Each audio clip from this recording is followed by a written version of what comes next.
ಪ್ರೈಸಲು ದೇವರ ಪರಿಶುದ್ಧ ನಾಮಕ್ಕೆ ಸ್ತೋತ್ರ. ಪ್ರಿಯರೇ, ಅನುದಿನದ ವಾಕ್ಯ ಭಾಗಕ್ಕಾಗಿ ನಿಮ್ಮನ್ನ ಸ್ವಾಗತಿಸ್ತಿದ್ದೀನಿ. ಬನ್ನಿ ದೇವರ ವಾಕ್ಯನ ಓದಿಕೊಳ್ಳೋಣ. ಕೀರ್ತನೆ 143 7ನೇ ವಚನ. ದಾವೀದನು ಒಂದು ಸುಂದರವಾದ ಪ್ರಾರ್ಥನೆ ಮಾಡ್ತಿದ್ದಾನೆ. ಯೆಹೋವನೇ, ಬೇಗನೆ ಸದುತ್ತರವನ್ನು ದಯಪಾಲಿಸು. ನನ್ನ ಆತ್ಮವು ಕುಂದಿ ಹೋಗಿದೆ. ನೀನು ವಿಮುಖನಾದರೆ ಸಮಾಧಿಯಲ್ಲಿ ಸೇರುವವರಿಗೆ ನಾನು ಸಮಾನನಾಗಿ ಇರುವೆನು. ಪ್ರಿಯರೇ, ದಾವೀದನು ಒಂದು ಸುಂದರವಾದ ಪ್ರಾರ್ಥನೆ ಮಾಡ್ತಿದ್ದಾನೆ. ಯೆಹೋವನೇ, ನನ್ನ ಪ್ರಾರ್ಥನೆಗೆ ಕಿವಿಗೊಡು.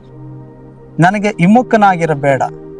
ನೀನು ನನ್ನ ಪ್ರಾರ್ಥನೆಗೆ ಉತ್ತರ ಕೊಡದೆ ಹೋದರೆ ನಾನು ಸತ್ತವರಿಗೆ ಸಮಾನನಾಗಿರ್ತೀನಿ ಎಂಬುದಾಗಿ ಹೇಳ್ತಿದ್ದಾನೆ.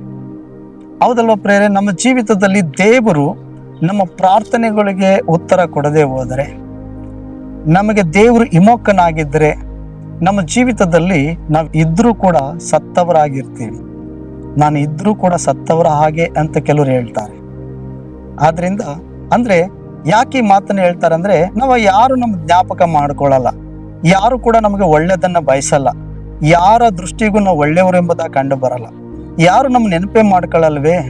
ಆದ್ರಿಂದ ನಾವು ಭೂಮಿ ಮೇಲೆ ಬದುಕಿದ್ರು ಸತ್ತವರಿಗೆ ಸಮಾನರಂತಿದ್ದೀವಿ, ಅಂದ್ರೆ ಯಾರ ಜ್ಞಾಪಕಕ್ಕೂ ಬರದವರಾಗಿದ್ದೀವಿ ಅಂತ ಹೇಳ್ತಾರೆ. ಈ ಲೋಕದಲ್ಲಿ ಯಾರ ದೃಷ್ಟಿಗೂ ಯಾರ ನೆನಪಿಗೂ ನಾವು ಒಂದು ವೇಳೆ ಬರದೇ ಹೋದ್ರು ದೇವರ ದೃಷ್ಟಿಗೆ ನಾವು ಖಂಡಿತವಾಗಿ ಬರೋರಾಗಿರ್ಬೇಕು. ದೇವರು ನಮ್ಮನ್ನ ನೆನಪು ಮಾಡಿಕೊಳ್ಳುವನಾಗಿರ್ಬೇಕು. ದೇವರು ನಮ್ಮ ಪ್ರಾರ್ಥನೆಗಳಿಗೆ ಉತ್ತರಿಸುವವನಾಗಿರ್ಬೇಕು. ದೇವರು ನಮ್ಮ ಪ್ರಾರ್ಥನೆಗಳಿಗೆ ಉತ್ತರಿಸದೆ ಹೋದರೆ, ಆತ ನಮ್ಮನ್ನ ಸಂಧಿಸದೆ, ನಮ್ಮೊಟ್ಟಿಗೆ ಮಾತನಾಡದೆ ಮೌನವನ್ನು ವಹಿಸೋದಾದರೆ ನಾವು ಕೂಡ ಸತ್ತವರಿಗೆ ಸಮಾನರಾಗಿರ್ತೀವಿ. ಒಬ್ಬ ಮನುಷ್ಯನಿಗೆ ಈ ಲೋಕದವ್ರು ಎಲ್ಲರೂ ಕೈ ಬಿಡ್ಲಿ, ಗಣನೆಗೆ ತೆಗೆದುಕೊಳ್ಳದೆ ಇರಲಿ, ಪ್ರೀತಿಸ್ಲಿ ಅಥವಾ ಪ್ರೀತಿಸದೇ ಇರಲಿ, ಗೌರವಿಸದೇ ಇರಲಿ, ಮನುಷ್ಯ ಒಂದಲ್ಲ ಒಂದು ರೀತಿಯಲ್ಲಿ ಅವನ್ನ ಯಾವುದು ಕೂಡ ಆ ವಿಷಯಗಳಿಗೆ ಆತ್ಮಿಕ ಮನುಷ್ಯನು ಸೋತು ಹೋಗಲ್ಲ. ಆದರೆ ದೇವರು ಆತನ ವಿಷಯದಲ್ಲಿ ವಿಮುಖನಾಗಿಬಿಟ್ರೆ, ದೇವರು ಆತನನ್ನ ಮುನ್ನಡೆಸದೆ ಹೋದ್ರೆ, ದೇವರು ಅವನ ಜೀವಿತದಲ್ಲಿ ಕಾರ್ಯಗಳನ್ನ ಮಾಡೋದನ್ನ ನಿಲ್ಲಿಸಿಬಿಟ್ರೆ, ದೇವರ ಪ್ರಸನ್ನತೆ ಆತನ ಜೀವಿತದಲ್ಲಿ ನಿಂತು ಹೋಗ್ಬಿಟ್ರೆ, ದೇವರು ಅವನ ಪ್ರಾರ್ಥನೆಯನ್ನ ಕೇಳದೆ ಉತ್ತರ ಕೊಡದೆ ನಿಲ್ಲಿಸಿಬಿಟ್ರೆ, ನಿಜವಾಗ್ಲೂ ಕೂಡ ನಾವು ಸತ್ತಂತ ವ್ಯಕ್ತಿಗಳಿಗೆ ಸಮಾನರೇ. ಯಾಕಂದ್ರೆ ಮನುಷ್ಯರಿಗೂ ದೇವರಿಗೂ ವ್ಯತ್ಯಾಸ ಇದೆಯಲ್ವಾ? ಒಂದು ಪಕ್ಷ ಮನುಷ್ಯರು ನಮ್ಮನ್ನು ಮರೆತರು, ನಮ್ಮ ದೇವರು ನಮ್ಮನ್ನು ಮರೆಯಲ್ಲ ಎಂಬ ನಂಬಿಕೆ, ನಿರೀಕ್ಷೆ ನಮ್ಮಲ್ಲಿ ಇರ್ತದೆ. ಒಂದು ವೇಳೆ ದೇವರೇ ನಮಗೆ ಉತ್ತರ ಕೊಡದೆ ಹೋದ್ರೆ, ದೇವರೇ ನಮ್ಮ ವಿಷಯದಲ್ಲಿ ಮೌನತೆಯನ್ನು ವಹಿಸುವುದಾದ್ರೆ ಪ್ರೇರೆ, ನಾವು ನಿಜವಾಗ್ಲೂ ಸತ್ತವರಿಗೆ ಸಮಾನರೇ ಆಗಿಬಿಡ್ತೀವಿ. ಆದ್ರಿಂದ ದೇವರು ನಮ್ಮನ್ನ ಮರೆತು ಬಿಡದ ಹಾಗೆ, ದೇವರು ನಮ್ಮ ವಿಷಯದಲ್ಲಿ ವಿಮುಖನಾಗಿರದೆ ಉತ್ತರಿಸುವ ಹಾಗೆ ನಾವು ಜೀವಿಸಬೇಕು.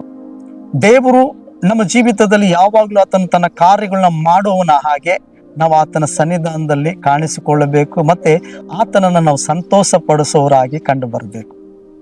ದೇವರಿಗೆ ಇಷ್ಟ ಇಲ್ಲದ ಕಾರ್ಯಗಳ ಮೇಲೆ ಮನಸ್ಸಿಟ್ಟು ನಾವು ಓಡು ಹೋಗೋದಾದ್ರೆ, ಒಂದು ಸಾರಿ ದೇವರು ಕೂಡ ನಮ್ಮನ್ನ ನೆನಪಿಗೆ ತೆಗೆದುಕೊಳ್ಳದೆ ಹೋದ್ರೆ, ನಮ್ಮ ವಿಷಯದಲ್ಲಿ ನಿಮ್ಮ ವಿಷಯದಲ್ಲಿ ವಿಮುಖನಾಗ್ಬಿಟ್ರೆ ನಾವು ಸತ್ತವರಿಗೆ ಸಮಾನರಾಗ್ಬಿಡ್ತೀವಿ. ಹಾಗಾದ್ರೆ ದೇವರು ನಿನ್ನ ವಿಷಯದಲ್ಲಿ ಇನ್ನೂ ವಿಮುಖನಾಗಿಲ್ಲ, ದೇವರು ತನ್ನ ಕಾರ್ಯಗಳನ್ನ ನಿನ್ನ ಜೀವಿತದಲ್ಲಿ ಇನ್ನೂ ನಿಲ್ಲಿಸಿಲ್ಲ, ನಿಮ್ಮ ಕುಟುಂಬದಲ್ಲಿ ದೇವರ ಕಾರ್ಯಗಳು ನಿಂತು ಹೋಗಿಲ್ಲ, ಅಥವಾ ದೇವರು ನಿಮ್ಮ ಪ್ರಾರ್ಥನೆಗಳಿಗೆ ಉತ್ತರ ಕೊಡುವುದನ್ನ ನಿಲ್ಲಿಸಿಲ್ಲ ಅನ್ನೋದಾದ್ರೆ, ನಿಜವಾಗ್ಲೂ ಕೂಡ ದೇವರು ನಿಮ್ಮ ಜೀವಿತದಲ್ಲಿ ಆಗಿರದಂತೆ ನೋಡಿಕೊಳ್ಳಿ ಪ್ರೇರೆ. ಅಂದ್ರೆ ನಿಮ್ಮ ಜೀವಿತದಲ್ಲಿ ದೇವರು ತನ್ನ ಕಾರ್ಯಗಳನ್ನ ನಿಲ್ಲಿಸಿ ಬಿಡದ ಹಾಗೆ, ದೇವರ ಉತ್ತರಗಳು ನಿಲ್ಲಿಸಿ ಬಿಡದ ಹಾಗೆ ಜಾಗ್ರತೆಯಿಂದ ನಾನು ನೀವು ಏನ್ ಮಾಡ್ಬೇಕು? ಆತನ ಅನ್ಯೋನ್ಯತೆಯಲ್ಲಿ ಜೀವಿಸುವರಾಗಿರ್ಬೇಕು. ಆದ್ರಿಂದ ದಾವೀದನು ಹೇಳ್ತಿದ್ದಾನೆ, ನೀನು ನನ್ನ ಪ್ರಾರ್ಥನೆಗೆ ಕಿವಿಗೊಡದೆ ಹೋದರೆ, ನನ್ನ ಪ್ರಾರ್ಥನೆಗೆ ಉತ್ತರ ಕೊಡದೆ ವಿಮುಖನಾದರೆ ನಾನು ಸತ್ತವರಿಗೆ ಸಮಾನನಾಗಿ ಬಿಡ್ತೀನಿ ಅಂತ ಹೇಳ್ತಾನೆ. ಆದ್ರಿಂದ ಈ ಕಾರ್ಯಗಳಲ್ಲಿ ನಮ್ಮಲ್ಲಿ ಬರದ ಹಾಗೆ, ಇಂಥ ಸಂದರ್ಭಗಳು ನಾವು ದಾಟಿ ಹೋಗದ ಹಾಗೆ, ಕರ್ತನ ಎಲ್ಲಾ ಸಮಯದಲ್ಲೂ ನಮ್ಮ ಜೊತೆ ಇದ್ದು ನಮ್ಮನ್ನು ಮುನ್ನಡೆಸುವಂತೆ, ಆತನ ಆಲೋಚನೆ ಹೇಳಿಕೊಡುವಂತೆ, ಆತನ ನಮ್ಮ ಪ್ರಾರ್ಥನೆಗೆ ಉತ್ತರ ಕೊಡುವಂತೆ, ಆತನ ಕಾರ್ಯಗಳು, ಆತನ ನಡೆಸುವಿಕೆಗಳು, ಆತನ ಅದ್ಭುತಗಳು ನಾವು ಕಾಣುವಂತೆ ದೇವರು ನಮ್ಮನ್ನು ನಿತ್ಯವೂ ನಡೆಸಬೇಕು. ನಡೆಸಲಿ ಎಂಬುದಾಗಿ ನಾವು ಪ್ರಾರ್ಥನೆ ಮಾಡೋಣ ಪ್ರಿಯರೇ. ದಾವೀದನ ಒಂದು ಸುಂದರವಾದ ಪ್ರಾರ್ಥನೆ. ಈ ಲೋಕದಲ್ಲಿ ಯಾರೇ ನಮ್ಮ ವಿಷಯದಲ್ಲಿ ವಿಮುಖರಾಗ್ಲಿ, ನಮ್ಮನ್ನ ಮರೆತು ಬಿಡ್ಲಿ, ಆದ್ರೆ ದೇವರು ನಮ್ಮನ್ನ ಮರೆಯುವ ಹಾಗೆ ನಾವು ಜೀವಿಸೋದು ಬೇಡ. ದೇವರ ನೆನಪಲ್ಲಿ, ಆತನ ದೃಷ್ಟಿಯಲ್ಲಿ ನಾವು ಯೋಗ್ಯರಾಗಿ ಕಾಣಿಸಿಕೊಳ್ಳೋದಕ್ಕೆ ಪ್ರಯಾಸ ಪಡೋಣ. ಆತನ ಸನ್ನಿಧಾನದಲ್ಲಿ ಬಂದು ಆತನ ಉಪಕಾರ ನೆನೆಸುವವರಾಗಿರೋಣ ಪ್ರಿಯರೇ.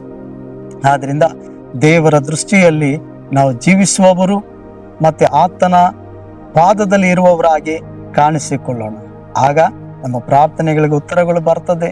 ದೇವರು ನಮ್ಮ ಜೀವಿತದಲ್ಲಿ ಸಹಾಯ ಮಾಡ್ತಾರೆ. ದೇವರ ವಾಕ್ಯನ ಆಶೀರ್ವಾದ ಮಾಡಿ ಪ್ರಾರ್ಥಿಸೋಣ. ಪ್ರೀತಿಯುಳ್ಳ ತಂದೆಯ ದೇವರೇ, ನೀನು ಯಾರಿಗೂ ದೂರವಾದವನಲ್ಲ ಸ್ವಾಮಿ. ನಾವು ನಿಮ್ಮ ದೃಷ್ಟಿಯಲ್ಲಿ ಮರೆಯಾಗುವಂತ ಯಾವುದೇ ಕಾರ್ಯಗಳು ಮಾಡದೆ, ನಿನ್ನ ದೃಷ್ಟಿಯಲ್ಲಿ ಯಾವಾಗಲೂ ಕಾಣಿಸಿಕೊಳ್ಳುವಂತ ಕಾರ್ಯಗಳು ಮಾಡ್ತಾ ನಿಮ್ಮನ್ನು ಸಂತೋಷ ಪಡಿಸುವಂತ ಮಕ್ಕಳಾಗಿ ಜೀವಿಸುವಂತೆ ಸಹಾಯ ಮಾಡು. ಯೇಸುವಿನ ನಾಮದಲ್ಲಿ ಪ್ರಾರ್ಥನೆ ಮಾಡ್ತಿರೋ ಪ್ರತಿಯೊಬ್ಬ ಮಕ್ಕಳಿಗೆ ಸಹಾಯ ಮಾಡು. ಅವರ ಪ್ರಾರ್ಥನೆಗಳಿಗೆ ಉತ್ತರಿಸು. ಯೇಸು ನಾಮದಲ್ಲಿ ಬೇಡ್ತೀವಿ ತಂದೆ, ಆಮೇಲೆ. Praise the Lord. ದೇವರು ನಿಮ್ಮನ್ನು ಆಶೀರ್ವಾದ ಮಾಡಿ.